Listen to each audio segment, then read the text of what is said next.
In '77, I remember, because I was working for Vivienne Westwood on a Saturday in Sex, that I remember that there were like petitions, like they were not going to even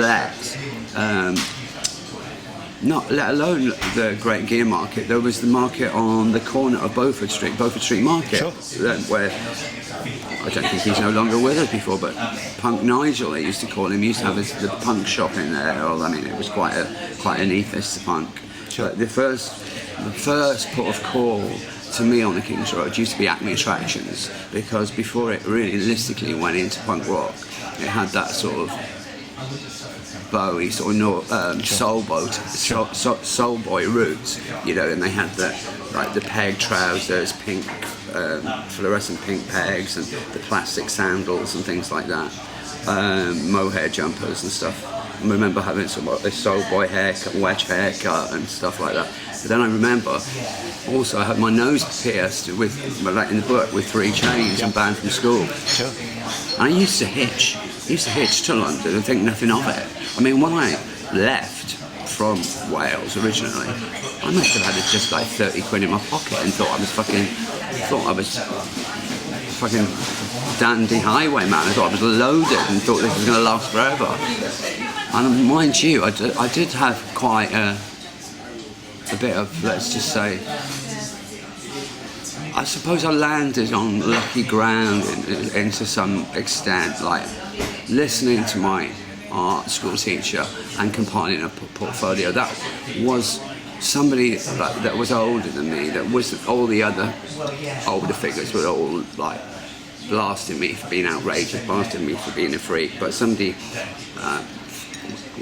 with an art background had the maturity and sense to say, look, you're a brilliant art student, you should not let this go to waste. You put this as being one of our grade A students, you need to put this into a portfolio and actually have something to fall back on for a career. And because he spoke to me like a mature and sort of down at me, no, you're going off the round. I really listened to it, and it was like a wake-up call, and it was me actually.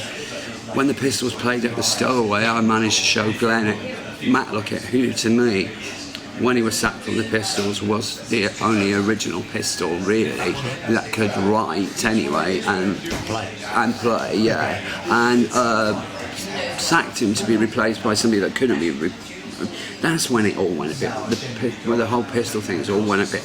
I saw it all as all changing, and then also because of the National Front becoming involved in it by bringing in bands like Screwdriver, Sham 69, all of that element, and it was the whole thing, not just with the Bromley contingent, but being told how to pierce your nose if it wasn't even pierced, and how to rip your clothes and put them back together by the Daily Mirror. But it had also become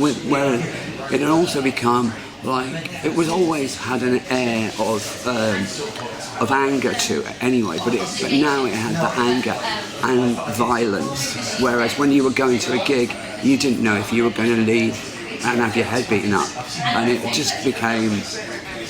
I just remember there was a danger of you getting beaten up inside the gig by people who were just completely going mad, and then there was always the danger when you left the gig that the Straights and the Soul Boys would be waiting outside to pick you up. Yeah, and I just remember being a huge Banshees fan, and Banshees always seemed to have that on there, wherever they were playing, they always seemed to have a lot of that element of Screwdriver, like third on the lineup, or they always used to. Yeah. A lot of their gigs always seem to have that mad sort of air of, well, manic violence to it. I became known as London's biggest door whore purely because I didn't want any of that spilling in. I found it with punk, as you said, violent, from like Joe Bloggs and everyone inside the venue. I didn't want people who were of, like, I call them unique freaks. And like, to me, a wetsuit and flippers was ludicrous. Why turn up to a club, which, you know, we were to Joe Public, we were like complete freaks. you know. But to me, we were like kids that knitted together. That once we were inside that place which we'd created, I didn't want people like looking at them like they were in a goldfish bowl. I wanted them to feel that they'd left their front home.